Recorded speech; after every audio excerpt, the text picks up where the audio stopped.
আস্থাবাদন ব্যক্তি জনাব সাদাত হোসেন সেলিম ভাই উপস্থিত, আমার স্টেজে বিভিন্ন নেতৃবৃন্দ, আমার সামনে আমার প্রাণপ্রিয় দল বিএনপি বিভিন্ন ধৈর্যশ্রুতি করছেন। বক্তব্য শেষ পর্যায়ে আমাদের নেতা আপনাদের কাছে বক্তব্য দিবেন, আপনারা শুনবেন। আমি শুধু বলবো, গত 17 বছর আমাদের দেশনেত্রী বেগম খালেদা জিয়াকে আপনারা দেখেছেন। আপনারা খালেদা জিয়াকে মহিলারা অনেক পছন্দ করেন। এই মহিলাকে, এই মহিষী নারীকে আপনারা দেখছেন এক কাপড়ে ওনার ঘর থেকে বাইর করে দেওয়া হয়েছে। সেদিন আপনারা চোখের পানি ফেলেছেন।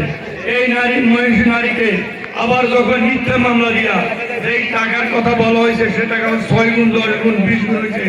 সেই টাকা ব্যাংকে ছিল, একটা সাজানো মামলা দিয়া তাকে 200 বছরের পুরানা একটা কারাগারে রাখছে, যেখানে ইঁদুর বাঁদর ছাড়া মানুষ থাকে না। ধীরে ধীরে তাকে মৃত্যুর দিকে ঠেলে দিয়ে ওনাকে শেষ করে দিয়েছেন। সেই নেতা, সে আমাদের নেত্রী একদিনের জন্য আপোষ করেন নাই। ওনাকে বলা হয়েছে আপনি বিদেশে চলে যান, আপনার 2 সন্তানদের নিয়ে আপনি সন্তুষ্ট থাকেন, কিন্তু উনি সেটা করেন নাই। উনি বলছে আমার ঠিকানা এই দেশে, বিদেশে আমার কোনো ঠিকানা নাই। ওরা একমাত্র ছেলেকে কত হারাইছে, আরো ছেলের মাথা ভেঙে ওনাকে বিদেশে পাঠাই দিছে।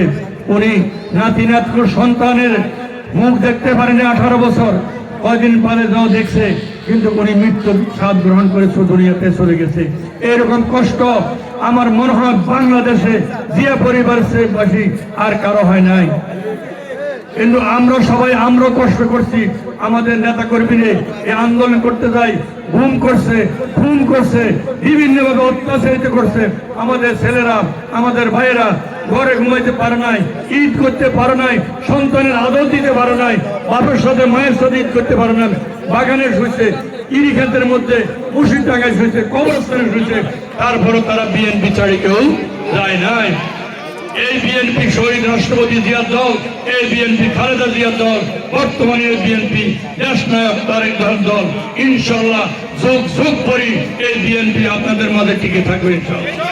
কারণ এই বিএনপির গুণ, আপনারা হলেন বিএনপির প্রাণ, আপনারা হলেন বিএনপির শক্তি। আপনারা অতীতে 3